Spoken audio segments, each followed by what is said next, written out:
just when we're here, you have the idea we've been walking. You don't want to carry a lot of burdens. Or if you have something to carry, it's so much easier if you've got a handle on it. And that's exactly what in rabbinic tradition parables are called. They are handles on the truth.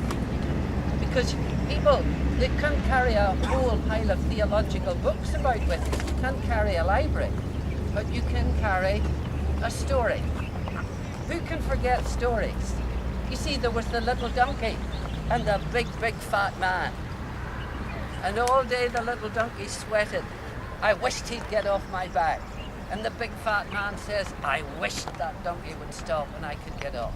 And all day this went on. The donkey said, big fat oof, I wished he was off. The big man saying, I wished I could get off. I wished I could get off. And at the end of the day, the big fat man got off the donkey and the donkey says, well, am I glad to be rid of him. And the big fat man says, well, I'm glad to be off that donkey. And that's the way the rabbis explain Moses confronting Pharaoh at the beginning of the Exodus. Because there came a point, over the confrontation during the plagues, there comes a point where Pharaoh said, let them go, I'm glad to be rid of them. And the Israelites said, wow, it's great to be rid of him. So, you see, you can carry a story. A big theological question is, when somebody sins, is it their body that sins or is it their soul that sins? So one day a king who had a wonderful harvest of figs was called away. And he said, I need to leave 2 guards to make sure nobody touches my figs. But he said, a lot of people will steal my figs. Maybe the guards will eat them. So he chose a blind man and a lame man. And he left the 2 of them to guard his figs. He says, I'll be back. So the blind man and the lame man went on duty. And the blind man was smelling. He said, those figs smell good. Oh, they smell really good. But I can't see them. And he said to his friend, why don't you go and get us some? He says, I'm lame. I can't go. He says, why don't you go? He says, I'm blind. I can't see. Oh, he says, I have an idea.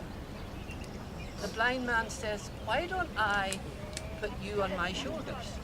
You can see, I can walk, and I will carry you to the figs. So the lame man got onto the blind man got onto the shoulders of the lame man. They got that very other way around.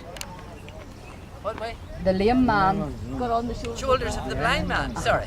Right, I get confused. I'm lost without him. At least they're paying attention. Just test it.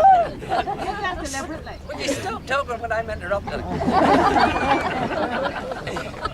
So there's this wonderful feast. And the king came back and noticed they were gone. And he said to the blind man, what's happened to my figs? I don't know, I can't see. He said to the lame man, what happened to my figs? I don't know, I can't walk, it's obvious. So the king thought for a minute. He knew the pair of them. So he asked the blind man to put the lame man onto his shoulders again. And he whipped them both.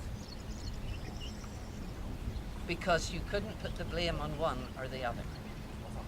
And you see, when it comes to body and soul, in Hebrew thinking, you treat a person as a whole. It's not just a soul that lives in a body. It's not just a body that's a prison house for the soul for a little while. So when Proverbs says, wise is he who wins souls, wise is he who wins. It's in Hebrew thought, it's not so much you have a soul, you live as a soul. But you see how stories like that help you carry profound truths about with you. And that's what the parables of Jesus are intended to do. So when he was teaching in places like this, he told the parable. He didn't invent them. outside the New Testament, there are at least 4,000 other rabbinic parables, and they cast interesting sidelights on these. So this is a masterly teacher.